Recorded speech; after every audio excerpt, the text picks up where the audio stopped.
नरेंद्र मोदी जी का इसलिए शुक्रिया अदा करना चाहता हूँ। आतंकी फैक्ट्रियां उनको खत्म करने का काम किया।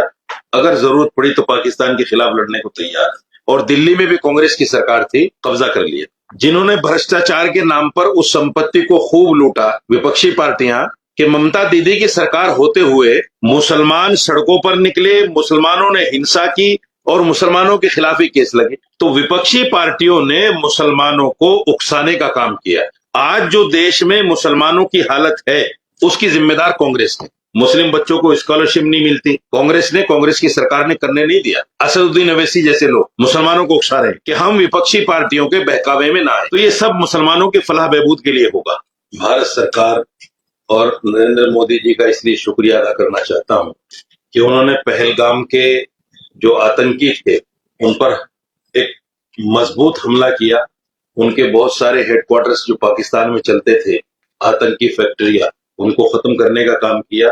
हिंदुस्तान की पूरी जनता और खासतौर से हिंदुस्तान के मुसलमान अपनी सरकार और नरेंद्र मोदी जी के साथ, जब भी जरूरत पड़ेगी हम भी रिजर्व फोर्स की तरह अगर जरूरत पड़ी तो पाकिस्तान के खिलाफ लड़ने को तैयार है। आज की प्रेस का जो मकसद है वो वक्फ संशोधन बिल के बारे में बताने का है। सरकार एक बिल लेकर आई जो पार्लियामेंट से पास हुआ, राष्ट्रपति जी के इस पर साइन हो गए। वो बिल दरअसल वक्फ संपत्तियों को लेकर था है। पूरे हिंदुस्तान में वक्फ की बहुत सारी संपत्तियां हैं, बहुत सारी जायदादें हैं। शायद आप लोगों की जानकारी में होंगी, लाखों एकड़ में है। और ये वक्फ संपत्तियां इसलिए हैं कि गरीब मुसलमानों का इससे भला हो सके। जितने भी स्टेट के वक्फ बोर्ड्स हैं, उन तमाम की ये जिम्मेदारी है कि बेवाओं को पेंशन, मुस्लिम बच्चों को स्कॉलरशिप और जो गरीब और नादार लोग हैं उनके बच्चों की शादियों में वक्फ संपत्ति से होने वाली आमदनी को खर्च किया जाए।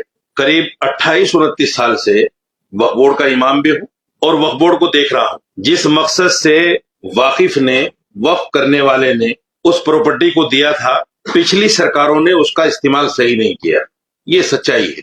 इस्तेमाल इसलिए सही नहीं किया कि एक सरकारी बॉडी स्टेट वक्फ बोर्ड की बना दी जाती है, जिसमें चेयरमैन भी सरकारी होता है, उसके मेंबर भी सरकारी होते हैं, और फिर वो सरकार के इशारे पर जहां चाहे, जब चाहे, जिसको चाहे वो जमीन आवंटित कर देते हैं। पहले एक मामला था, आपको याद होगा कि 1999 ईयर्स के लिए लीज पर दे दी जाती थी। बाद में वो खत्म हुआ, लेकिन परंपरा अब भी जो कि तो चल रही थी वो। और कांग्रेस सरकार ने, खासतौर से मैं दिल्ली की बात करूं, दिल्ली के अंदर 250 बीघा जमीन, 250 बीघा जमीन, गज नहीं 250 बीघा, और वो भी प्राइम लोकेशन पर, ग्रेवयार्ड्स और जो खाली पड़ी हुई संपत्तियां थी, वो तमाम की तमाम सरकार ने, कांग्रेस सरकार ने, जो केंद्र में कांग्रेस की सरकार थी और दिल्ली में भी कांग्रेस की सरकार थी, कब्जा कर लिया। 250 बीघा जमीन, मेरे पास उसके सारे पेपर हैं। दुरुपयोग हुआ यकीनी तौर पर, और भ्रष्टाचार इतना कि जिस मकसद के लिए जमीन हमारे पुरखों ने वक्फ की थी, गरीब आदमी वक्फ बोर्ड की संपत्ति को किराए पर भी नहीं ले सकता। इतना भ्रष्टाचार। जितने लोगों ने उन प्रॉपर्टियों को किराए पर लिया वो सब मालदार लोग, क्योंकि पर्दे के पीछे से ऐसे नियम बनाए उन लोगों ने कि जो भी आदमी प्रॉपर्टी को किराए पर लेना चाहेगा, अगर वो आवेदन भी करता है तो जो आदमी रिश्वत ज्यादा देता है उसको दे देते हैं। गरीब आदमी के पास पैसा ही नहीं होता देने के लिए। ये कहा जाता था कि प्रॉपर्टी का 33% पहले वक्फ बोर्ड में जमा कराओ। अगर 100 रुपए की संपत्ति है तो 33 रुपए पहले वक्फ बोर्ड में जमा कराओ। उसके अलावा जो बीच में दलाल होते थे, वो दलाल उनको भी देना पड़ेगा 33% के अलावा, फिर जाकर कहीं किराएदारी होती थी। इतना भ्रष्टाचार था। इन सब बातों को देखते हुए सरकार ये बिल लेकर आई। अब यही लोग जिन्होंने भ्रष्टाचार के नाम पर उस संपत्ति को खूब लूटा, विपक्षी पार्टियां, यही सरकार के खिलाफ हो गई, मुसलमानों को उकसाना शुरू कर दिया। और आपने देखा होगा कि बंगाल में जो परिणाम आया उस उकसाने का, मुसलमान सड़कों पे निकले और हिंसा हो गई। जबकि दीदी ने कहा कि मैं इस कानून को बंगाल के अंदर लागू नहीं करूंगी, फिर भी वहां लोग सड़कों पे निकल गए, फिर भी हिंसा हो गई, फिर भी वहां दुकानें जली। और बड़ी अजीब बात यह है कि ममता दीदी की सरकार होते हुए मुसलमान सड़कों पर निकले, मुसलमानों ने हिंसा की और मुसलमानों के खिलाफ ही केस लगे। हजारों मुसलमान जेल में है उस बात को लेकर। जब सरकार मुसलमानों की है वहां, ममता दीदी कहते हैं कि मैं तो आपके लिए हूं। उन्होंने कहा मैं हूं ना, मैं लागू नहीं करने दूंगी इसको। जब मुसलमानों की सरकार थी तो मुसलमान, जब सीएम ने कह दिया कि भाई हम लागू नहीं करने देंगे, तो मुसलमान सड़कों पर आए क्यों?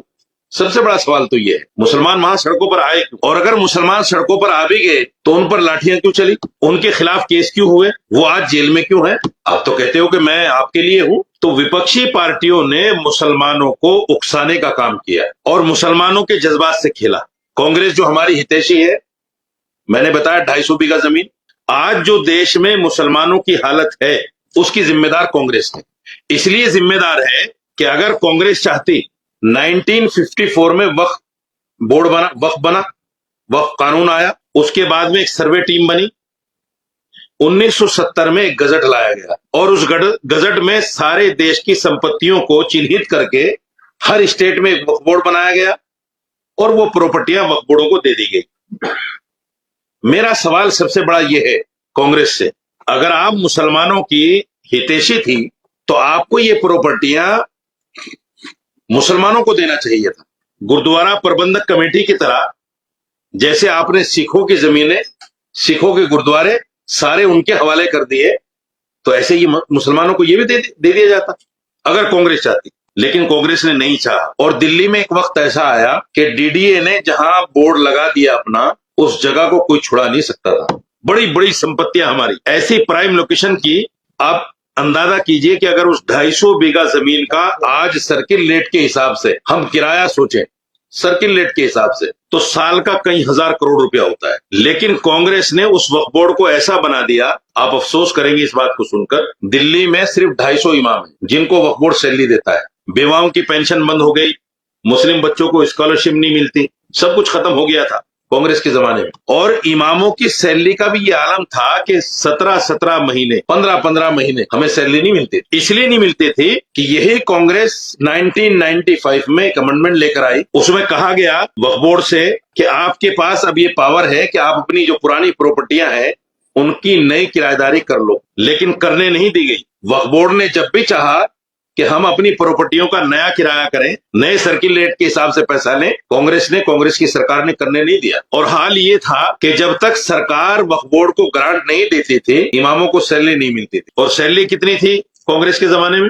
कांग्रेस के वक्त में बड़ी मुश्किल से जब चौधरी मतीन चेयरमैन बने तो 10,000 रुपए हुई, नहीं तो जिस वक्त मैं वक्फ बोर्ड में इमाम बना तो उस वक्त सैलरी 900 रुपए थी 96 में। 250 इमामों को जो वक्फ बोर्ड तनख्वाह ना दे पाए, इतनी बड़ी संपत्तियां होने के बाद, उसका जिम्मेदार कौन है? सरकार, कांग्रेस जिम्मेदार। कांग्रेस ने सब कुछ किया और आज वही कांग्रेस और बाकी तमाम विपक्षी पार्टियां मुसलमानों को उकसा रही हैं। जब करप्शन खत्म होने की बात हो रही है, पुरानी किराएदारी को नई किराएदारी करने की बात हो रही है, जो लोग नाजायज कब्जा लिए बैठे हैं उनसे वो जमीनें छुड़वाने की बात हो रही है, तो यही विपक्षी पार्टियां, यही कांग्रेस पार्टी मुसलमानों को उकसाने का काम कर रही है। असदुद्दीन अवैसी जैसे लोग मुसलमानों को उकसा रहे हैं, तुम्हारी प्रॉपर्टियां चली जाएंगी, तुम्हारी मस्जिदें छिन जाएंगी, नमाज पढ़ना मुश्किल हो जाएगा, दाढ़ी टोपी रखना मुश्किल हो जाएगा, कब्रिस्तान छिन जाएंगी, ऐसी ऐसी बातें बोलते हैं ताकि मुसलमानों के जज्बात भड़कें और सरकार के खिलाफ खड़े हो जाए। इसलिए मेरा कहना मुसलमानों से ये है कि विपक्षी पार्टियों के बहकावे में ना आकर वो हमारे जज्बात से खेल रही है, उनको समझें।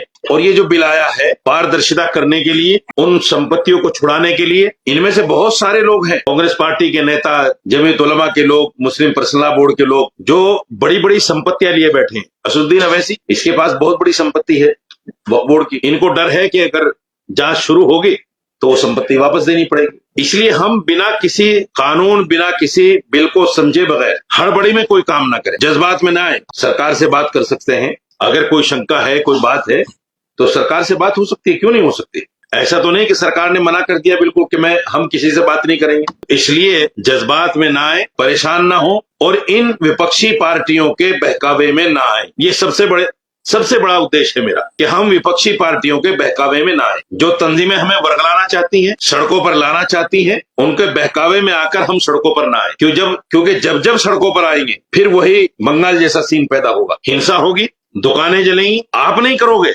यही लोग बीच में 10 लोग छोड़ देंगे कुर्ता टोपी पहनाकर। फसाद वो लोग करेंगे, नाम मुसलमानों का होगा। इसलिए कोई भी काम जज्बात में ना हो, सोच समझ कर सरकार से संवाद करें, बात करें। और सरकार ने इतना लंबा टाइम भी लिया है इसको समझने के लिए, इसको करने के लिए। ऐसा नहीं कि आनंद फानंद में सब कुछ हो गया, अभी भी मामला कोर्ट में है। कोर्ट में होने के बाद तो सब लोगों को खामोश बैठ जाना चाहिए, क्योंकि जो हमारी न्याय प्रणाली है उस पर हमें पूरा भरोसा है कि हमारे साथ इंसाफ होगा। इसलिए हम, जब तक ये मामला कोर्ट में है, जब तक किसी तरह का कोई जलसा जुलूस सड़कों पर आकर किसी तरह की कोई बात ना करें और इस बिल को समझने की कोशिश करें। ये कानून लागू होगा तो इंशाल्लाह मैं समझता हूं जब नई किराएदारियां होंगी तो जो मुस्लिम मसाइल हैं वो सारे हल होंगे, अच्छे लोग सामने आएंगे, उनके हाथों से सारे काम होंगे, तो ये सब मुसलमानों के फलाह बहबूद के लिए होगा। किसी तरह की बदगुमानी में ना रहे। विपक्ष तो यही चाहता है